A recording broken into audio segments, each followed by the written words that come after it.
What is up, guys? It is Carly here, bringing you day number 22 of my 25 days of Christmas horror, and today I am going to be talking about Don't Open Till Christmas from the year 1984.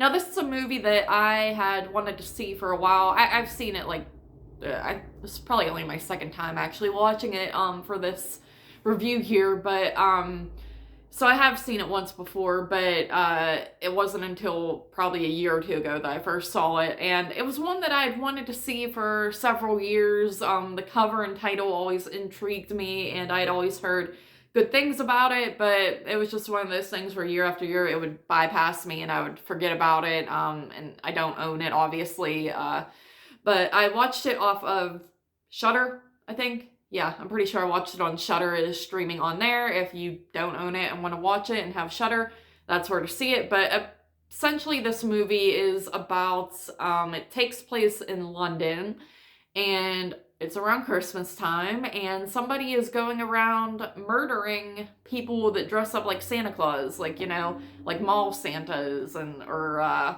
Salvation Army Santas, so all these Santa Clauses are being murdered, and they're trying to get to the bottom of who the heck is doing it. Yeah, this movie, I really enjoy it. It's definitely got the vibes that I like. It's very sleazy, there's like, this little thing with like, what do you call those, like peep shows where the girl is behind the glass and she's like, I'll take off my bra for $10 and I'll get completely naked for $15. I think it's more money than that, but still, it's got that sleaze factor going for it. And then like the just general setting in town and stuff like that looks very grimy. Reminds me of like New York grime around that time as well, the 80s. And yeah, this movie very much gives me like Maniac vibes again, which I think I've said that a few times reviewing these movies, but just more so with the overall setting. Like I said, greasy, grimy, not New York, but London. And, you have like Santa Clauses on the streets, like smoking or whatever, and then they get killed.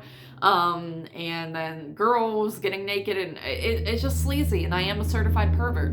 So there's that.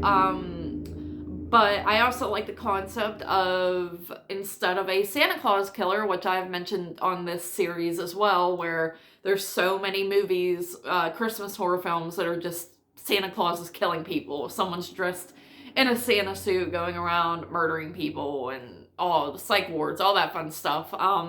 This movie it's a reversal, it's a regular dude is going around killing people dressed as Santa. So the Santas are the ones that are being victimized here, and I think that's a cool concept and way to reverse it. This movie doesn't really scream like Christmas to me. Like I said, it just feels more like a sleazy sort of, maybe it is because like the Santa is not the killer and stuff like that, and it's the Santas that are being killed, but it just doesn't feel overly Christmassy for whatever reason. But that's not a huge deal. I think it's still a really solid film. I think I like probably the first half and those sections a little bit more, because there's a point where the bad guy ends up kidnapping a girl, and like one of the peep show girls, and then has her like chained in a room, and I don't know. I didn't really care for all that stuff too much, but it's got a decent payoff at the end, and overall I think it's solid, and I would recommend it if you have not watched it before. Like I said, kind of low on the Christmas atmosphere for me personally, but I still think it's worth the watch if you like sleazy, grimy movies like I do. So yeah, I would give Don't Open Till Christmas an 8 out of 10. Yes. So thank you guys once again for joining me here for day 22 of my 25 days of Christmas horror, and I'll see you tomorrow for day 23.